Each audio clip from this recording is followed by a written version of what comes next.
सफीर हैं अता मुनिम शाहिद साहब, साथ ही मुझे ज्वाइन करें ब्रिगेडियर रिटायर्ड शाहिद जागीर साहब। आप दोनों का मुझे प्रोग्राम में ज्वाइन करने के लिए बहुत शुक्रिया। अता साहब, मुझे सबसे पहले तो ये बताइएगा कि ये रिपोर्ट किया जा रहा है प्रेसिडेंट ट्रंप की ज़ेर सदारत व्हाइट हाउस के सिचुएशन रूम में ईरान के साथ जंग बंदी में तोसी और मुमकिन मुआहदे पर 2 घंटे तवील ये इजलास हुआ सर, और न्यूयॉर्क टाइम्स के मुताबिक तो ये बेनतीजा ख़त्म हो चुका है और व्हाइट हाउस ने इसकी तफसीलात भी छुपाई हैं। दूसरी तरफ अमरीकी वजीर जंग, उनका ये कहना है कि ज़रूरत पड़ने पर ईरान पे दोबारा फौजी ऑपरेशन किया जा सकता है। आपको लगता है कि ये जानबूझ के इस तरह की पोस्चरिंग की जा रही है या हकीकतन कुछ ऐसा हो सकता है, कोई क्लैश है एडमिनिस्ट्रेशन के अंदर जो कि ये डिसाइसिवनेस की तरफ नहीं लेके जा रहा है इस मामले को? देखिए जी, जो कंटीजेंसी प्लान्स होते हैं वो तो हमेशा हर कंट्री या हर जो भी आर्मी है वो रखती है अपनी। तो पीट हेगसेथ के बयान को तो आप इस तरह लें कि वो एक कंटीजेंसी प्लान का जिक्र कर रहे थे, लेकिन जहाँ तक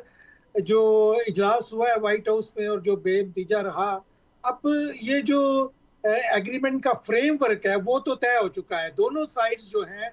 वो इस बात पे यानी कि उन्होंने एग्री किया है या इस बात को वो मानती हैं कि यस, जो मेन फ्रेमवर्क है जिसमें 60 डेज का जो सीज फायर होना था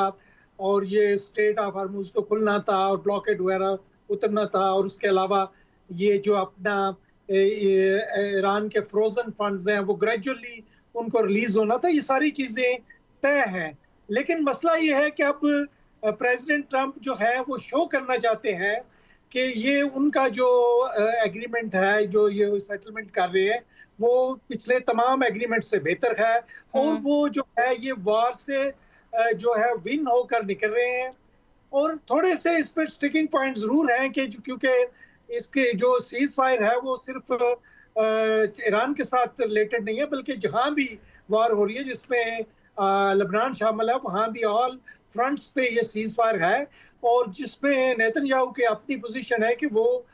जो लेबनान के बारे में अपनी आज़ादाना राय रखेंगे और अपनी पोजीशन को वो इस माहदे के साथ जो है वो नथी नहीं करेंगे। तो ये कुछ इश्यूज भी हैं कि कुछ प्रेशर इजराइल की तरफ से भी प्रेसिडेंट ट्रंप पे है, और सेकंड